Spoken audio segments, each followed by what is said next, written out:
Welcome to a new episode of the TF Motorsports official podcast. I'm Thomas Frasco, as once again we're counting down the days to the Monster Jam 2025 season, as we'll be doing weekly coverage every Monday night, and that'll be very, very exciting when we get to that. But right now we're still in the slow season, and we have a few more interviews to go throughout this slow season. Joining me here today, we have Omar once again back, and we have a new guest, Trever, who has the SoCal Monster Truck RC series. Guys, welcome to the podcast. Thank you for having me. And So let's go ahead and let's start off. So when did you guys get interested into these RC trucks? I have been racing radio control mostly off over 30 years, mostly off road is where I started. I've been racing continuously since 94, but I've had stuff back since like about 85, 86, give or take. The monster truck, I got the Clodbuster in, I think it was 1990s when I had my Clodbuster. So a long time. The racing series is going on, if I'm correct, 7 years now. Will be next year. So that's been going on that long since I created the monster truck racing series locally. And Omar, when did your RC venture begin? well, it started in actually my front yard. My dad got a Traxxas Slash a little bit ago, and it was in 2015.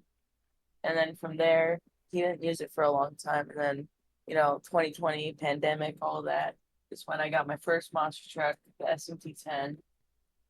And then after that, I got an LMT, and then I had a Stampede at one point, which is sold now.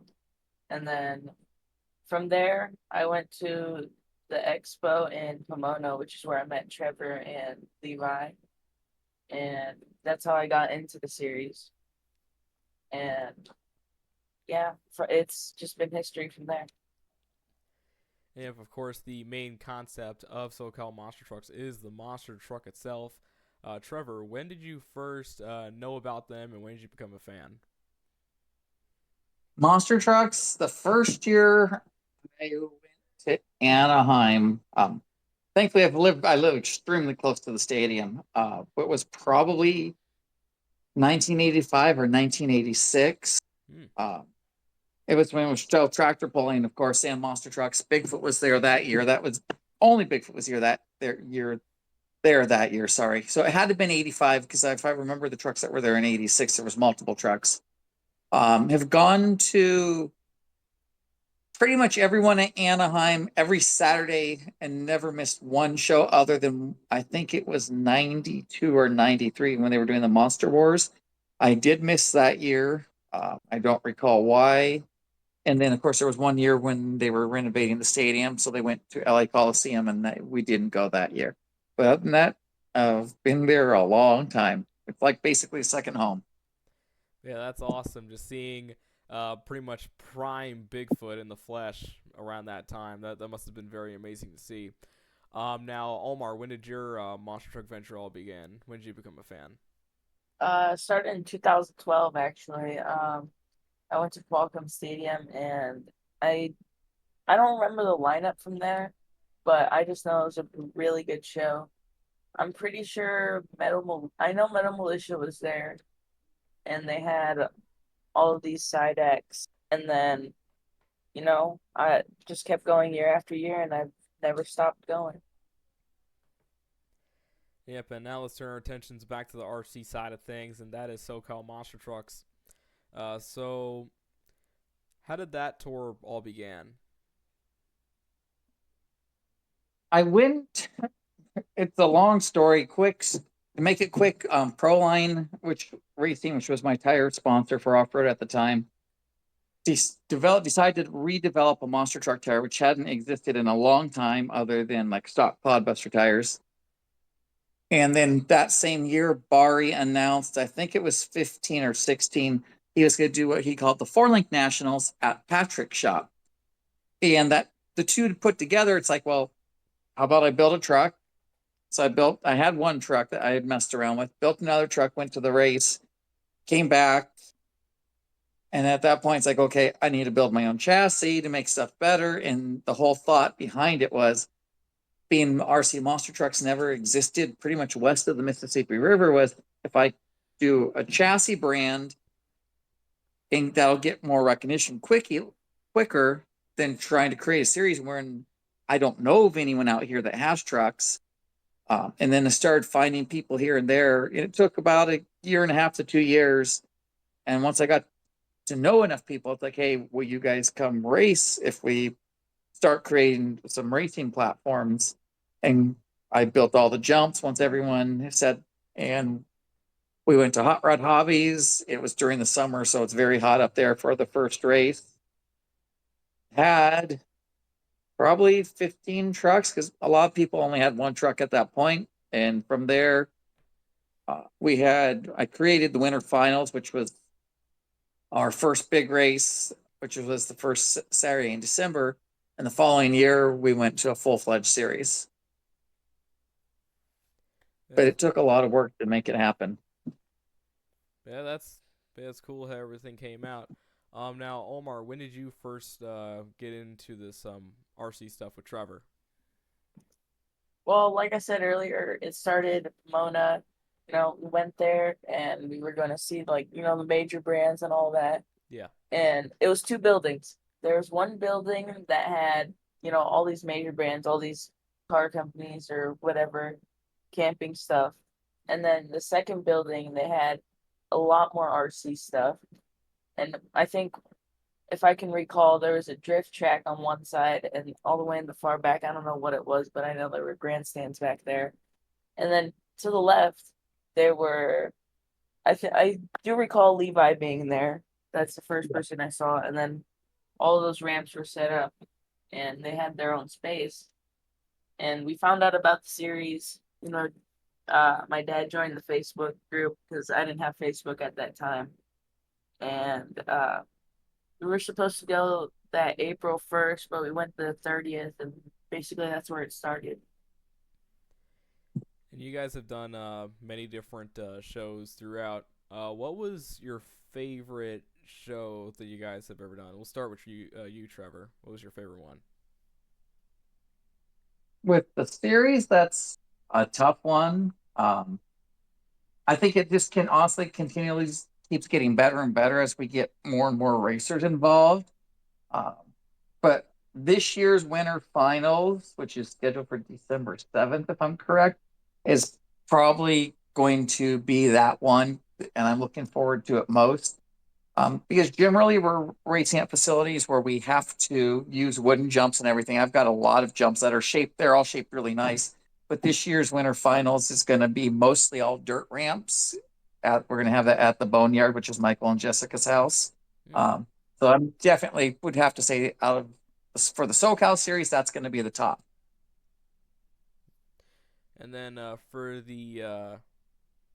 obviously for the tracks that involves wooden ramps, obviously I believe that might be like only like a few minutes or so to assemble. Is that correct? Yeah, I've got a 12-foot enclosed trailer, so it's just drag out what we want, lay it down. Then I have 2x4s painted in white that we lay down as lane markers so they're low and it doesn't hurt the trucks. So it's a pretty quick track change, and it makes it really convenient on that aspect versus obviously having to build a full dirt track, which can take days. Mm.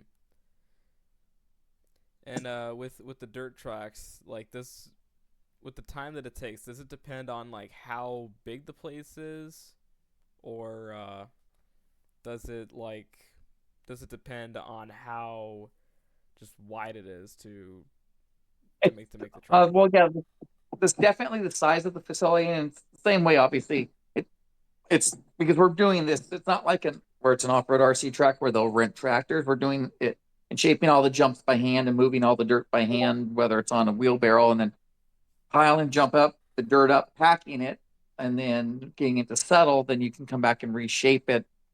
So there's quite a bit of time in building all the dirt stuff. I mean, probably for winter finals, we're probably going to have 3 or 4 Saturdays to build the track. And different dirts are different too. Larry, who was part of the beginning of the series, which was my friend, he's no longer a part of it. Uh, he actually has. That's where we tested a lot of testing on my chassis. Was in his backyard, and we had a built track there. But his clay, you could build it, let's say, an 8-inch tall jump, but when you pack it, you'd end up with something like 4 inches tall. So you'd have to go back and add more dirt to it. So it just depends on the type of material you're working with.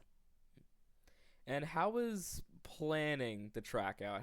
How do you do that? Do you write it down or do you draw up a concept? When we're using the wooden jumps, I just pretty much have it in my head what I want to do. And I'll look at real stuff. And sometimes it'll be hybrids of real things just to make the races longer and so forth. And because we run so many times to give a variety. Now, for the dirt track, I will have it hand drawn. I got the size of the facility that we're going to be racing at. Um, so I'll have to plan out. And for winter finals, we run 2 racing brackets on 2 separate track layouts. Um, so with that, I've got a plan being we're building freestyle obstacles and everything and some of the racing ramps. Where is what going to sit so everything flows and works together with 2 completely different track layouts? Like generally, we would run like a Vegas style J hook and Charlotte over under for winter finals. Those have been the 2 most popular the last several years. So that's easy to do with wooden jumps. You just move them around and you're good to go. Yeah. Yeah, so now talking about these wooden jumps, I should try to like build my own cuz I'm kind of just using like little wood planks and stuff like that, but yeah, I'm thinking about that. Now Omar, when you're going to these events, what's the experience like? No, all I gotta say is it's really fun. Like, in between, they give you lunch breaks, which is pretty awesome. And overall, everybody's just there for everybody. Like, if you break something, someone has that spare part and will usually let you have it. Um, but yeah, everybody's there. It's fun, great time, and yeah,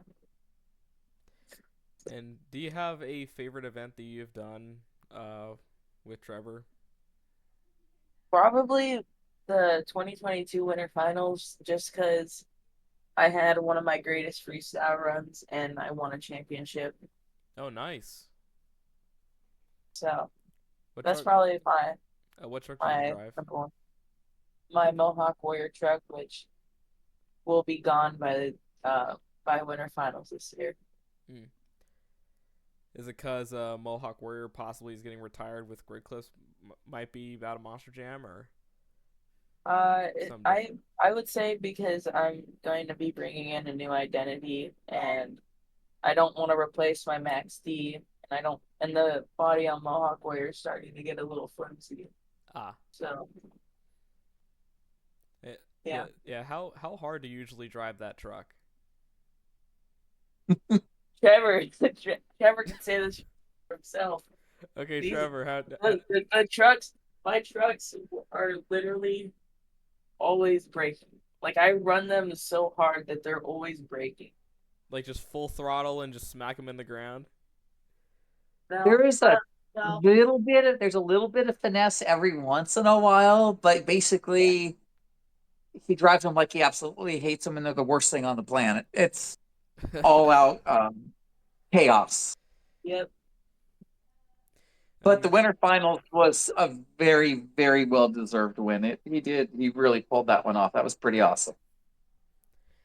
so is it like with racing, he goes for like a technicality type of way where he's nailing it, but then freestyle it's just all right, let's go. Yeah, he's Okay. it's like one of those things. Like some of them would say, in Vegas, you got to roll the dice at World Finals, and like our Charlie Pauken would say, and it either works or it doesn't. Well, every single time out, Omar's rolling the dice. Well, that's why they call us Team Crunch. Yes, exactly. That's what it takes to win. So now let's go ahead and let's talk about the future. So what does the future hold for SoCal Monster Trucks, Trevor? For the series, it looks good. Next year, I'm hoping we can actually get to where we have 7 points races in the series instead of six, depending on our schedule. Several of us uh, are part of RC Monster Jam World Finals, which has also been called now the Low CRC Championship at Monster Jam World Finals since Losi's been on board. Nice. I'm I'm fortunate enough to have been part of it since the first one that was had in Vegas and have been involved with everyone. So I'll usually schedule and give minimum of like 3 weeks before the event with no races and usually a couple weeks after. So anyone that wants to really thoroughly go through their trucks and make them 100%, most everyone takes care of their equipment at that level, but it just makes it to where everyone can have their normal life and still prep their trucks for world finals. And then they have time when they come back in case they did really mess up their trucks to get them fixed and ready for the series again. So hopefully that'll work out. It'd be just nice for it to keep growing. It's with our biggest race of the year for promotion side, which is winter finals, which happens in December, in the beginning of December, it makes it hard for that race to grow because a lot of people don't want to travel at that time of the year. But I don't really want to move it and step on the toes of like Jeremy's race midsummer when a lot of us travel up to that race up in Northern California. So just try to keep growing it. We have a lot of great sponsors that support us. The biggest thing is grow the YouTube page so people keep following, get more interest, which will help most get more sponsors, and that'll just allow us to go to more places with the series. And maybe try to find somewhere else in Orange County we can race. Right now, we have Michael and Jessica's house, thankfully, which works out good. Hot Rod Hobbies is just a little far for most people, and we're very limited on track surface and what we can do there. So we try not to go all the way up to Santa Clarita if we can, and plus it's a long drive for so many. So if I can find somewhere in Orange County, that would be awesome. All right, and now Omar, what does the future hold for you in that tour?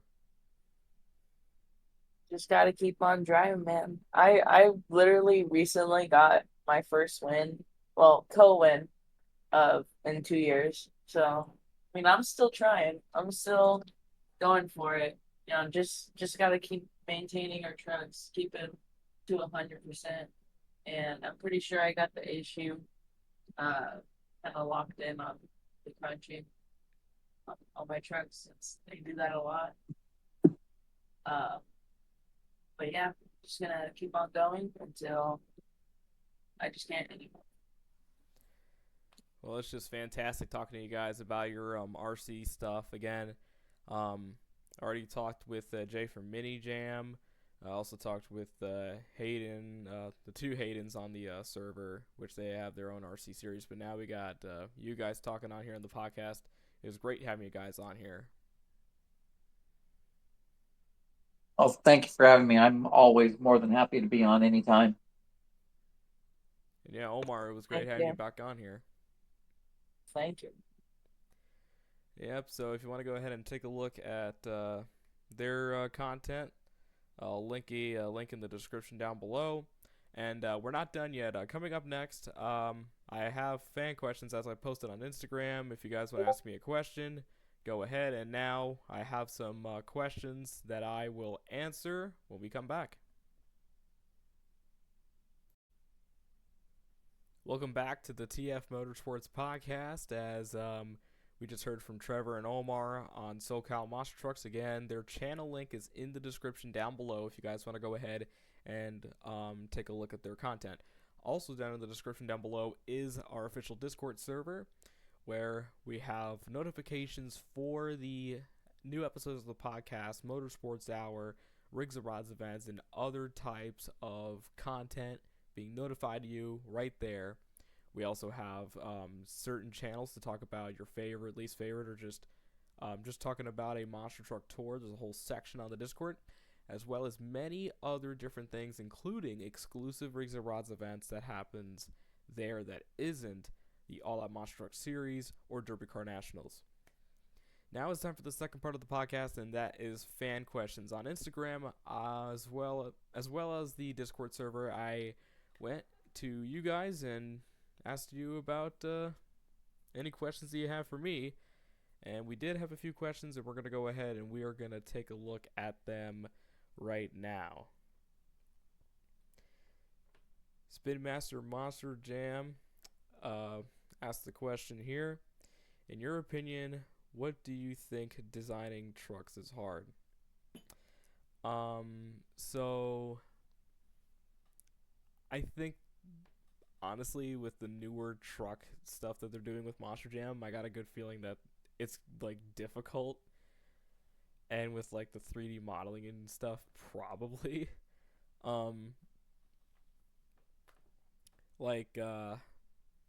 I mean, like drawing concepts, I think is because again, when I grew up with the monster truck stuff in the 2000s and just a little bit into the 2010s, the majority of the trucks were just normal truck bodies, but they had some extra stuff kind of added onto them or different paint jobs. But now the new trucks are just fully 3D for the most part, except John Zimmer Sr.'s Uproar. But the majority of the trucks are now 3D bodies, more crazy detailed, more than Wild Thing, like Sparkle Smash. You got the truck with pretty much looking like a unicorn, but also with like balloons for the mate and everything. And then you have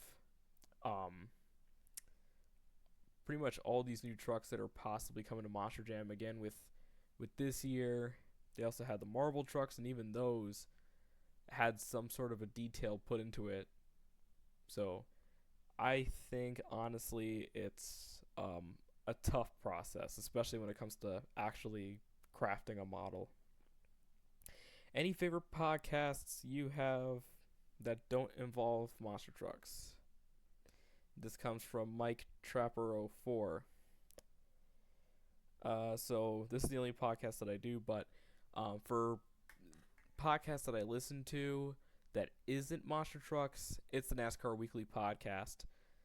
Those three guys over there, they do a phenomenal job, and when I'm working on like a Thursday, their episodes come out on Spotify. I always crank that out as loud as I can without bothering my coworkers, since I can't wear earbuds. Like, they just pop out of my ears. I try, but it just never works. But still, they do a phenomenal job there, and they joke around, and they're laid back, and then they have some great segments on there. Like, their podcast is great, and I encourage everybody to check out the NASCAR Weekly podcast. They do also do it on YouTube as well, on a few different channels. So after this, you should definitely take a listen. One of our boys, Temporary High, that's Hayden Altman, as he's been on our podcast quite a few times. Opinion on current and future arena tracks within Monster Jam. Now, obviously, we don't know the new tracks that are possibly going to be out for next year again. We've just seen the same tracks kind of copy and paste, but again, that could change possibly when we go to, or at least watch, the Texas events and the Glendale event on Monster Jam's live streams. But my current thoughts on the track, the Stadium West track that they had this year, which thankfully I saw a rendition of it at MetLife. I like that track. It's just they could have added like more steeper ramps, I think, because when I looked at it, the track obviously is fresh because I never seen anything like that in person. But I also think they could have made it a little bit more, like, less flat. It looked like somebody took a big track and kind of cheese grated it, and it looks kind of flat to me. Like, the ramps are just about, like, smaller than the trucks. So I'm hoping that they actually go and, if they do bring that track back, modify it and make it a little bit more ramp heavy, especially with freestyle since that's the major focus of Monster Jam.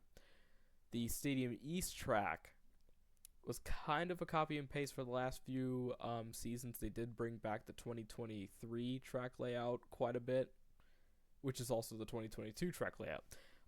But with their newer track that they had, again, it's cool, but just having it week in and week out is kind of tough, especially since the ramps are so close together and not so spaced out. So they don't really have too much room to really send it. But it is cool to have a track like that, not every weekend, but if you have it every weekend, then chances are it's just going to be a problem, as it was. And then with the arena tracks, I'm getting tired of the arena pod, because again, next year is going to be 10 years of that arena pod. Like, they're using it for that long, and that is crazy to me that they haven't really changed it up too much. Only like teensy little changes, and then 2020 they had the backflip, and that's it really.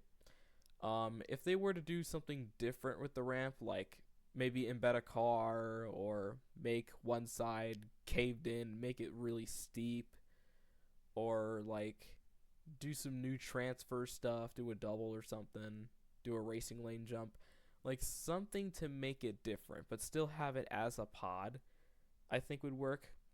Because also, that track I think was purposely made for the Triple Threat series, but now that they're not doing that anymore, honestly, I think it's a really big missed opportunity for them to change the track, since the Triple Threat series unfortunately is no longer here, which I think they should really bring back Triple Threat. That was a very fun series to watch live.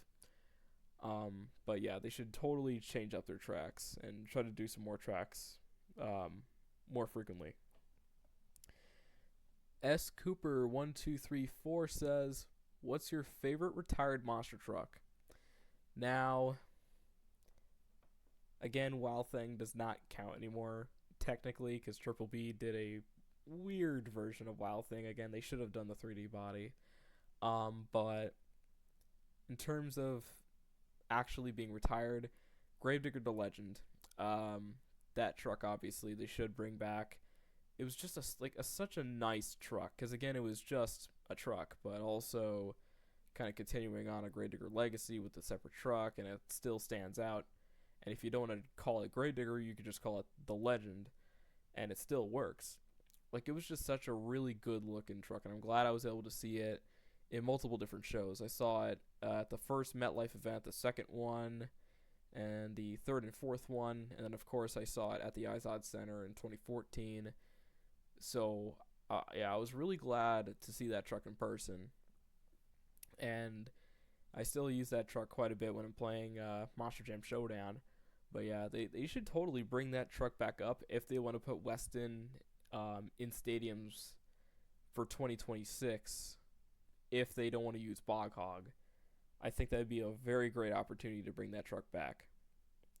Monster Jam California asks, "What's your favorite show?" I think it's MetLife 2022, if you're asking about shows that I've been to, because it was just non-stop action. Racing was fun. Skills pretty much was incredible, with Ryan Anderson doing that crazy sidewall.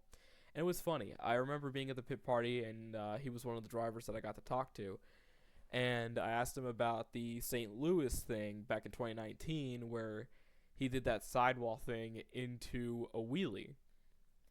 And yeah, and kind of funny, because then a few hours later he's doing skills and he does the sidewall, but he does it for like, I forgot how long that was. It was several seconds, and I remember being mind blown, and I was like freaking out when he landed it. And to quote Ryan Lacoste, back on all four BKT tires. And then freestyle, Charlie Pocken laid it down. Ryan blew the truck up. Tyler Mediga threw down. Jim Kohler did well. Corey Rummel did well. Our Lord and Savior, Craig Champion, was the champion. To quote, or at least to somewhat quote, Jackson Morris. And then Camden Murphy, he did a phenomenal run. And the following day, I had half a voice. I think that's the only Monster Jam show that I actually lost partially my voice because I was yelling so much that night. It was kind of like me at Metallica, just being pretty exhausted by the next day and not wanting to do shit. But yeah, it was very, very fun, I gotta say. Excuse me. Now, okay, so let's see. We have another question from, again, sorry for mispronouncing your username on Instagram. Rowan, okay, spotting. He goes and he asks, will the 2025 season of Monster Jam be good? Now, that depends. Obviously, with the lineups, yes, there's a lot of great drivers out there that could give the drivers a good run for their money. The arena tours all are pretty nice, especially with Central. Central's a big shakeup. Stadium West is loaded with a bunch of drivers that could go for the championship. You got Ryan, Adam, Tristan, Caleb Blood. Like, all those drivers are able to really nail it down. Bryce Kenny's going to have a new truck, looks like, and so is Camden. And then on the other tour, I think Tyler Menega and Cannon Murphy are going to be going back and forth, but I think Tyler Menega is mostly going to be pulling that off if he has the same driving that he did from the 2024 season. But it also depends on what happens, like how many controversial RAI calls could be called. What tracks are we going to see? Stuff like that. But I do think this season is going to be good regardless because all thanks to YouTube with Monster Jam's 2025, well, not just 2025, but really just their whole live stream thing that they started back in Birmingham. Again, it's just really, really great that they started doing this, and I'm so happy that I'm just really happy that now we're seeing events week in and week out, kind of like NASCAR, Supercross, or NBA, NFL, all those other big stuff that you see. Now Monster Jam is now kind of added into that category where you're seeing stuff live.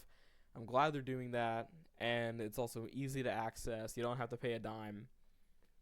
And then either way, it's much better to watch it live, but still, if you want to keep up with the sport and keep up with the points as they're trying to do with their point series, I think this is a really great opportunity, and I'm very, very glad that they got to do it. All right, final question is from Monster Jam Loser, Texas. Douglas, as we've talked to with the 2025 schedule reveal, do you like lobster? Now, it just depends on the truck and the actual lobster. Well, first, the truck, yeah, obviously crustacean, one of my favorite indie trucks. But lobster itself, I did. Tasted freaking good, but just like with peanuts, I randomly got allergic, and yeah, now it's bothering the shit out of me. So that happened when I was little, but hopefully I'm probably gonna test myself at some point, and if I'm good, then goddamn, I'm gonna be eating as much lobster as I can. If I test it and if it says I'm good. So that's the answer to that. Anyway, that's going to be it for the TF Motorsports podcast. Thank you so much, everybody, for joining in. And we will see you at some point, possibly for another interview. Or if there's no more interviews or nothing really to talk about, and if I don't do it on a discussion video, then possibly will be in 2025. So what we're going to do for 2025, once we get to that year, our first episode will be predictions for the first event, and then we're going to start going into a formula where every Monday we're going to do an episode where me and some of my buddies will join, and we'll talk about Monster Jam and their point series, and we'll go from there, do predictions, catch up with our predictions, and see who has more predictions correct and whatnot. So it's going to be very exciting. I'm really excited for the 2025 season. And if you have more questions that you want to have answered, you can put it in the YouTube chat, or you could go into the Discord and go to random, put it there, or you could go to my Instagram at Real Thomas Frasco and you can ask me there. And if I do another episode of the podcast, then I'll try to answer from there. Thank you guys so much for listening, and I'll see you next time on TF Motorsports.